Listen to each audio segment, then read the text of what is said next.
Downrange Stat Attack Sports here with Big Mo. How's everybody doing today? Well, the NFL is finally here with Week 1 picks.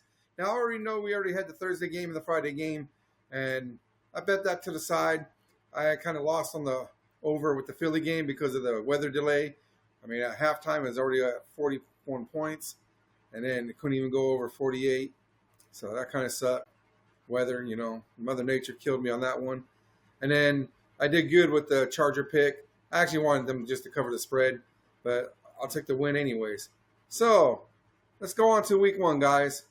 I got 3-star picks. I got over 47.5 for Tampa Bay at Atlanta. Now, last year, Atlanta showed a lot more promise and a lot more points under Penix. So, you got a lot of injuries over there in Tampa Bay, but you got two high-scoring offenses. And Baker Mayfield's going to get it to both Evans and Egbuka. And then you got also Bucky Irvin and Otten as the tight end. So I think there's enough firepower there to score at least 24 to 28 points, maybe 31. And Atlanta, I believe they can at least get 20 to 24. So I believe they can really do it. I mean, it's going to be kind of close, but I'm actually looking more of a 28-24 game Tampa Bay. That's what I'm looking at. So I believe it's going to go over. And next, we're going to go with plus 3.5 Carolina at Jacksonville. I think this is going to be a field goal game, guys. It's going to be a straight field goal game.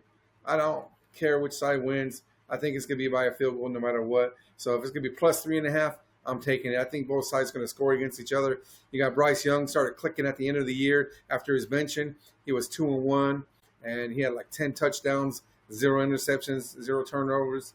Started getting good rapport with Coker. Unfortunately, Coker was out. But you got T-Mac. I hear he's in camp. He's got a good connection with him. And then also he was Jatavian Sanders, guys. Don't forget about this guy. Then you got Chuba Hubbard. So there's a lot of firepower on Carolina for the weaker defenses they're going to go against. And then Jacksonville, same thing. I think Lawrence is going to have a comeback year. He has two great receivers, and I think a great tight end in the making. I believe Brenton Strange is going to be a good tight end in the making. And then, he got Brian Thomas Jr., excellent receiver. Then supposedly Travis Hunter is going to be excellent. He looked good so far from what I've seen. And then running back wise, they got Tutin. I think he's going to be a third-round specialist. Tank, I think, is going to be the number 1 over Etienne. So I believe they still got a lot of firepower. They're going to give up a lot of points on their defense. So that's why I like that. No matter who it was, plus 3.5, I was going to take the team who was plus 3.5. So in this case, it's going to be Carolina, guys. And then Detroit at Green Bay, I got Green Bay at minus 1.5. I like Green Bay now. They got Parsons. I think it's going to take a little bit of time for the Lions to get used to their new offensive coordinator and defensive coordinators, guys. Losing both in the same year and your head, come on. That's a lot to lose, guys. You could pretty much say Ben Johnson was like the head coach, really, because he's the one that he had that offense really humming. Now, I think it's going to be a little bit of getting used to the new coordinator. I think they're going to still be explosive. Don't get me wrong. They still got Gibbs. They got Monty. They have the Sun God, St. Brown. Then they got Jameson Williams, who just signed a contract, by the way. Contract extension. I think it's for like $80.5 million, something like that. I can't remember exact amount, but he just signed, so he's happy. He's still got Laporta. And then remember this Tesla, this new wide receiver number 3. I think he's going to be pretty good too, guys. Watch for him. So I think Detroit still has a lot, but I think Green Bay, they're going to run Jacobs down the throat of the Lions. I really do believe that. And then Love right now, Jordan Love is a little bit more healthy than last year, so that's good. He's got Golden Jet. I call him the Golden Jet. I know it's Matthew Golden, but I'm going to call him the Golden Jet like in that movie CIA. But anyways, guys, then we'll see how Reed does. Then they still got Tucker Kraft. Like I said, they got Jacobs. And I think they have enough firepower right here to squeak this one out at home. If it was in Detroit, that might be something different. But like I said, it might take Detroit a little bit of getting used to their new coordinators, guys. So let's go next to my 2-star. Nope, I got a 4-star picks. I got 2 of them, guys. 2 4-star picks. The first one, minus 6.5 Arizona at New Orleans. And it's not because New Orleans sucks. It's just I actually believe that Arizona is going to come out. They really addressed their problems with defense in the draft. And let's see how they do. I think McBride's going to be one of those guys that's going to improve from last year. All he needs to do, he has the yards, he has the receptions, and The only thing I don't like in this game is Murray has problems against man-to-man coverage, which New Orleans does play a lot of. So we'll see. But at the same time, I don't think that New Orleans is going to be able to handle James Conner. And then let's say if Connors does go down for some reason, Trey Benson's just as good, man. I like Trey Benson as a backup. So we'll see how that all goes. They got a lot of firepower. Marvin Harrison Jr., I expect leaps in this year, guys. I think he's going to have a better second year. I think it's going to be kind of like a Keenan Coleman for the Buffalo. I think both of them had disappointing rookie seasons. I think they're both going to come up this season in the second year. And sometimes those second-year receivers, they just explode. And I can see that from Marvin Harrison Jr. Now, I went to a couple of the practices over here in Glendale. I live right next to the stadium in Glendale, Arizona. So I went and stopped by, and I like what I saw over there, guys. I mean, I'm not a Cardinals fan. I'm a Charger fan. But I went there because I live here. So, I went there and I saw some things. And believe it or not, Kyler Murray looked like he was really in good shape this year compared to last year, because I saw him last year. And compared to last year, this year he looked a lot more in shape. He looked more focused in the practice. And over there, I mean, I was actually kind of impressed with them. I'm not that big of a Murray fan. But anyways, now with New Orleans, I do like a couple there. I love their receivers. Olave, if he could stay out of concussions. I love Shaheed if he stays like pretty much uninjured. If he's not injured, I think he's a great guy in the lineup. So that's good to go, guys, on that. I mean, I like those two guys. And then Kamara, Mr. Reliable, coming out of the backfield. And I like Devin Neal when he gets out of his injury. And then they also got Lamar, was it Miller or something like that? I can't remember. Keandre Lamar Miller or something. To be honest, I don't remember the name, but I remember watching him, and I was like, I think it's Keandre Miller.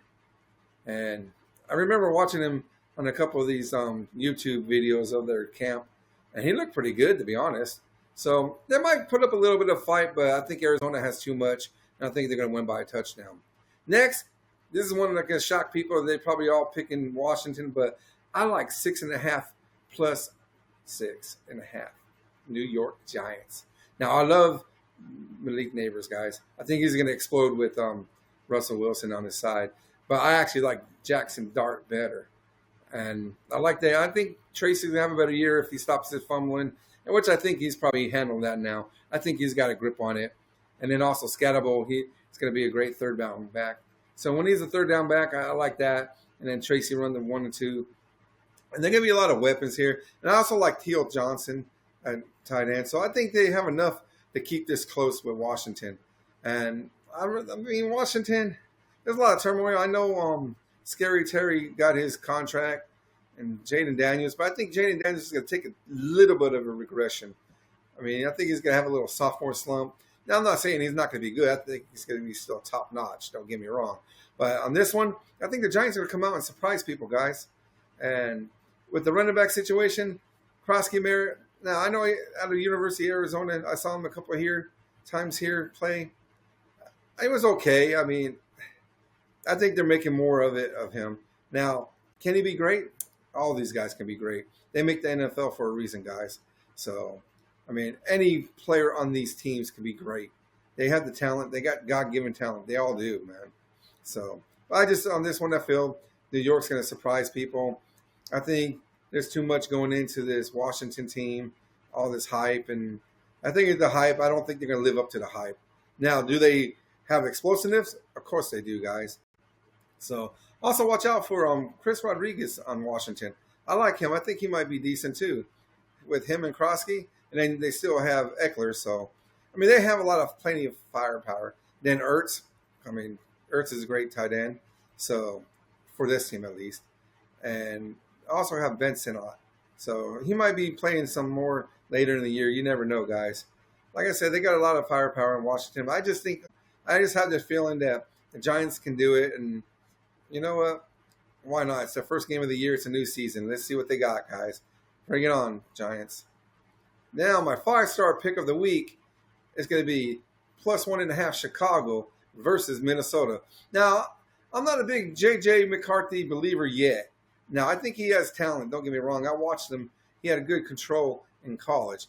But, I mean, he's still a rookie. I don't care if it's his second year. He didn't play no games last year. He's still a rookie. I think Caleb's going to come. I think Ben Johnson got him square. And I think there's been a lot of smoking being blown up in people's butts these days, guys, with this Chicago team. I think a lot of people are like, oh, man, this about Caleb this and Caleb that. And I know Keenan Allen said that Caleb's a real selfish person. I'm sorry, but most of these quarterbacks, they're prima donnas. They're all selfish. A lot of them are. There's very few of them that are not selfish, okay? They think they're the shit. They think they're the man. All of them. And they have to have that attitude. They really do. They have to have that attitude so people think they're a leader and know they're a leader. And that's all that sometimes it is. I mean, sometimes they think they're better than they really are. Don't get me wrong. But I think Caleb has enough weapons around him to cover this spread. And I think they're going to come out with a victory on week 1. I think Minnesota's going to suffer. I think J.J. McCarthy, I know they got no Addison this week, guys. And they brought in Thielen, which is a great plan. Trust me. And I know they don't got no Naylor because Naylor's injured also. But I like Jordan Mason here. I think they're going to run the ball a lot. They got Jones and Mason. They're going to run the ball a lot. They're going to get it to Jefferson. Don't worry.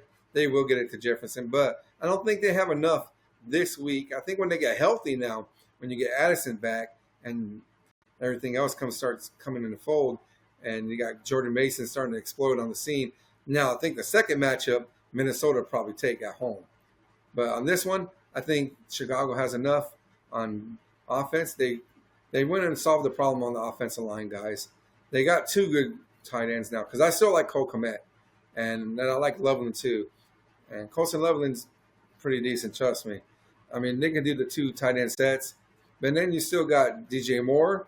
You got Odunze. I mean, come on, man. And then they got Luther Burden.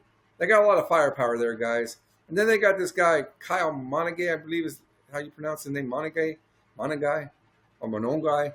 But I think he's going to be the starter and take out Swift later on. But still, Swift, I think Swift's going to be good for the beginning of the year. And then at the end of the year, you'll have Kyle come in. Or if Swift gets injured. Johnson's a good backup. So, like I said, I believe Chicago has enough. And they're at home. I think they win this first one for Ben Johnson, guys. And if they win it, most likely they're going to win it by more than 2 points. And if they win it, let's say 21-20, I still cover because it's plus 1.5, guys. So those are my picks this week, guys. I hope you enjoyed them. And good luck. And remember to subscribe, like, push the notification bell. I'll keep on bringing you these picks, and I hope they win for you guys. Now I will be keeping track of all my records for everybody, all my 5-star, 3-star, and 4-star records, so you know which ones are doing good, which ones are not doing bad. And if you want, fade me. That's fine. If you don't like my picks, you think I'm dumb or anything like that, that's fine. Everybody has their own opinion. I see a lot of these guys that are doing this for years, and they got like 67% at the most, anywhere between 55 and 67%. I mean, that's half wrong, really. I mean, and they're making all these videos. I mean, fade us. That's fine. We love it. That's fine. I love the content. Give me your comments. I mean, I don't get mad. I take considerations too, man. And sometimes you might point out something that I didn't see or I overlooked. You never know. Or I saw it and I just didn't agree with it, which is the great thing about this country. We can disagree and still be friends, guys.